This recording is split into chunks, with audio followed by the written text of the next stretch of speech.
Hi everyone, welcome back. I'm Jacqueline and today we're talking about all the different types of cottages you find here in England.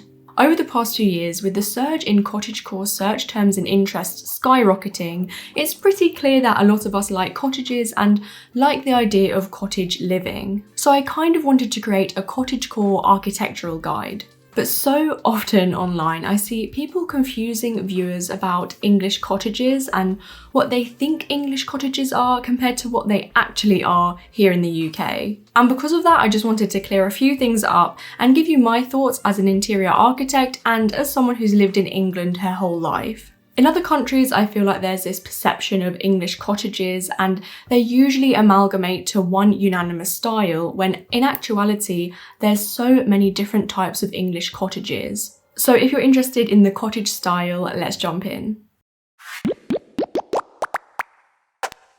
That kind of quintessential look that we associate with the word cottage originated in England. But of course, there aren't just English cottages. In America, you guys have ornate wooden cottages, and in France they have beautiful farmhouses, and around the world we all have our own interpretation of the cottage. But for today, I think just focusing on English cottages will be more than enough to cover without boring you guys by the end.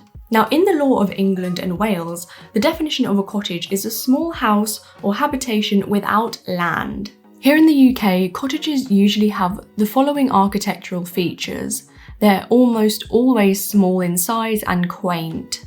They feature some kind of natural materials, wooden beams are usually present, unusual shapes and asymmetry are common, and they're almost always located in the countryside, which is why you're not going to visit London and see a cottage that looks like this.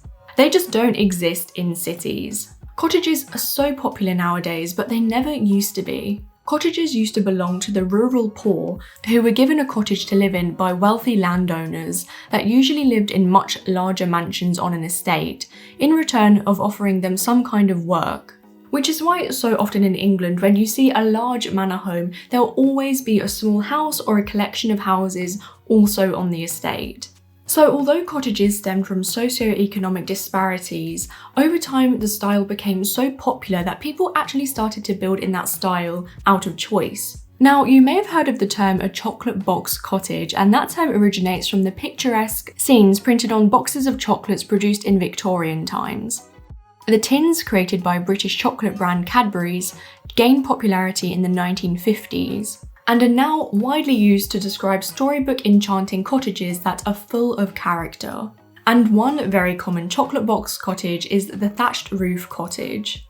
Now, you may think that these can only be seen in fairy tales, but trust me, these are actually quite normal here in England. A thatched cottage is one that has the addition of a thatched roof. And thatching is the specific craft of building a roof with dried vegetation, usually using water reed, combed wheat, and long straw. Through the Dark Ages, thatch was used on peasant homes as well as the wealthiest kings' halls. It's a technique used to create architecture that's been used for centuries by many different communities. However, in terms of English thatched cottages, after the Black Plague, Europe then went into a Renaissance period, which is really when the thatch roof was refined. It was actually the French that were the first to really embellish the style as we know it today. And then the English and the Germans were very quick to duplicate these traditions. And although you do see them in the English countryside, they are on the rarer side, making them a treasured original feature. The style is very sought after as it's a unique type of cottage and one of the most romanticised cottage styles.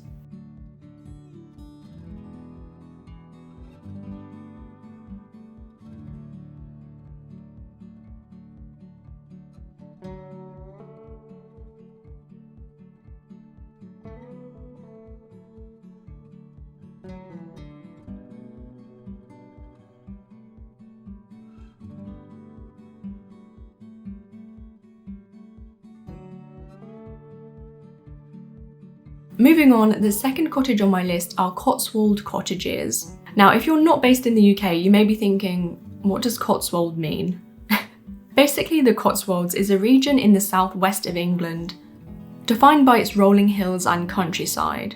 In fact, many people go here on cottage breaks, simply because of the abundance of cute villages and character properties. It's not actually a county, it's classed as an area that has outstanding natural beauty, so kind of like a nature park, like the Poconos or Catskills. I hope that makes sense. But what makes a Cotswold cottage different from the others? Well, the area lies on bedrock of Jurassic limestone, and that is then subsequently quarried, which is why all of the cottages in this part of England are made of stone. The limestone is rich in fossils, in particular fossilised urchins, and when weathered, the colour of the buildings changes to a honey tone. The local stone gives many of the towns a warm golden effect, making the Cotswolds unlike any other English region.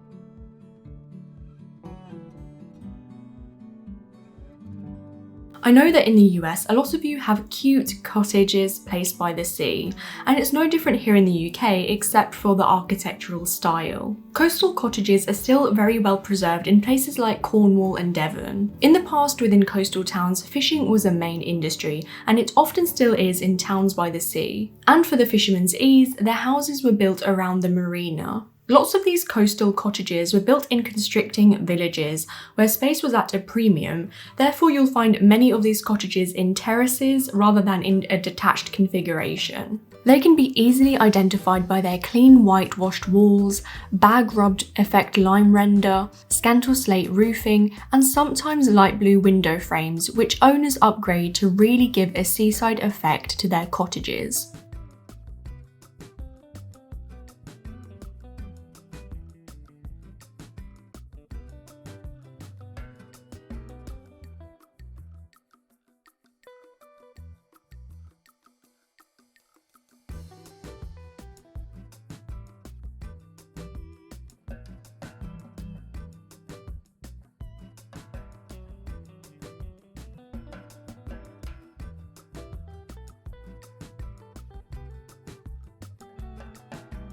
The next English cottage is one that I see a lot of American architects try and emulate, and it's a half-timbered cottage or Tudor cottage. Your Tudor style in the US is very pristine, but here in the UK, because the buildings are so old, they're a little wonkier and chaotic.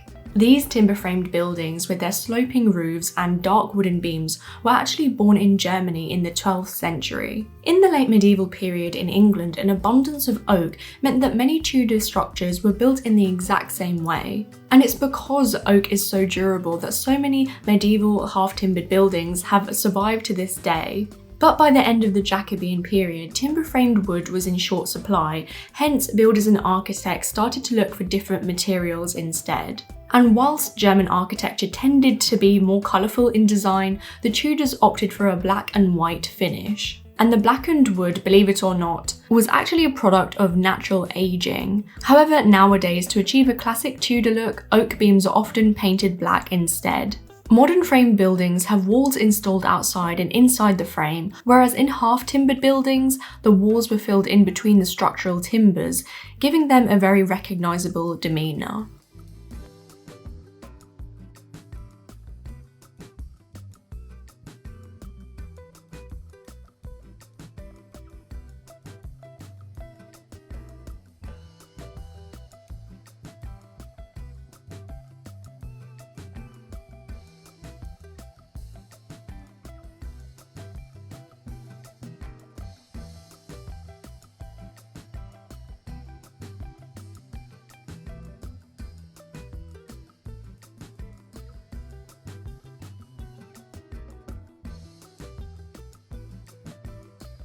Our fifth English cottage is probably the most unusual and one you may not have heard of, and they are oast houses, a fine example of vernacular architecture.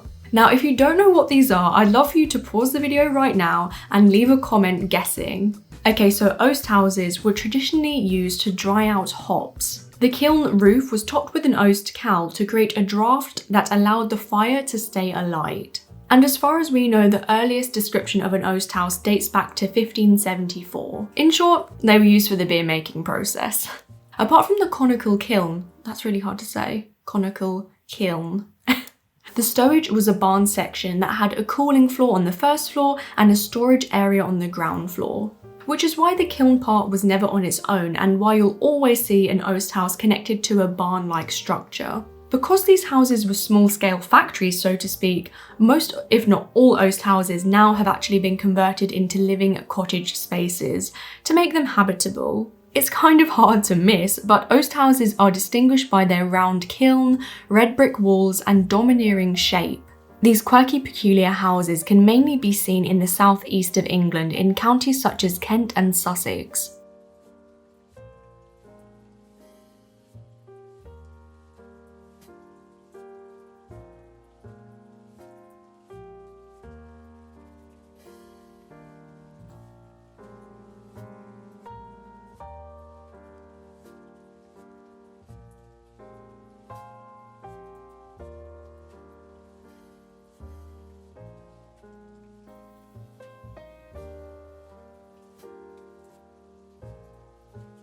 Next up are Victorian cottages. Victorian architecture has many different facets to it. However, there are also Victorian cottages, which are usually found in and around larger manor houses and estates.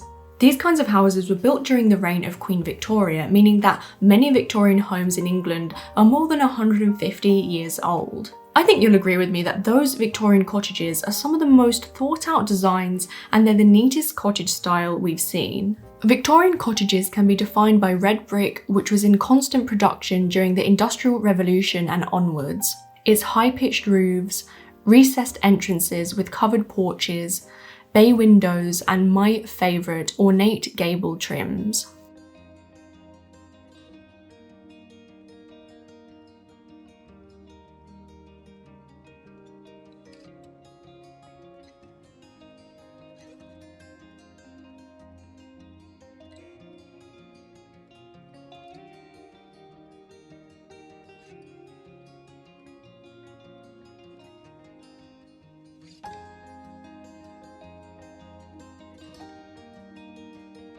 One of the most common and archetypal English cottages are stone cottages. These are scattered all across the UK and each region has their own interpretation to building in this style. Now, they're pretty self-explanatory, they're made from stone, but each region in the UK will have some kind of stone cottage, each built by using local materials. A good example of a charming stone cottage style would be a Yorkshire Dales cottage. These cottages are located in the north of England in the county of Yorkshire, where traditional stone cottages nestling in snug little towns and surrounded by greenery brings joy to both tourists and locals.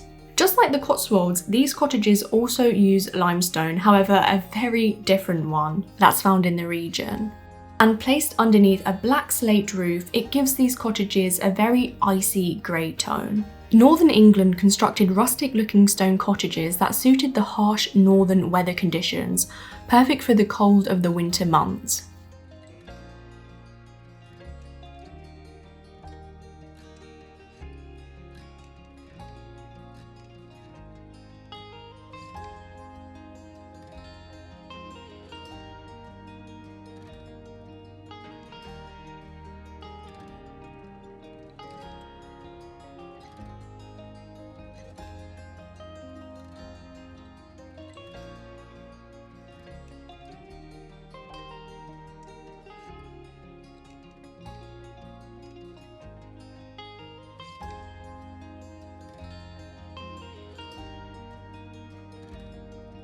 The last cottage style, I think you'll agree with me, is the most fun and cutesy, and they are colourful cottages. Just like I said with the thatched cottages, they seem too storybook-like they don't exist, but trust me, they do. And I think they give a very Alice in Wonderland Snow White feel. To me, colourful cottages are the most iconic when talking about English cottages, which is why it was essential that they made it to the list. Now, these aren't particular to one time in history, and they also don't have the same architectural features as each other, but they are of course all painted in a bright, vibrant shade.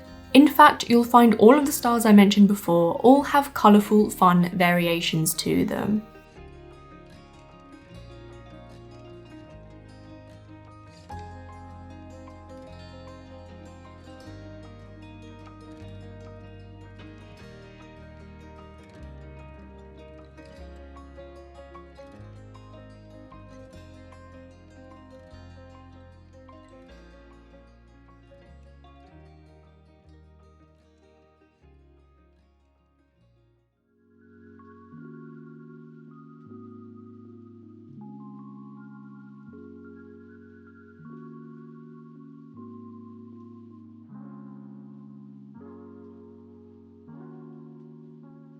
What's your favourite English cottage style? Let me know, and please leave me a like or an emoji down below because that really helps to grow our channel. And if you love home decor, interior design and all that creative stuff, feel free to subscribe. But that's it for today's video guys, and I will see you in the next one. Bye!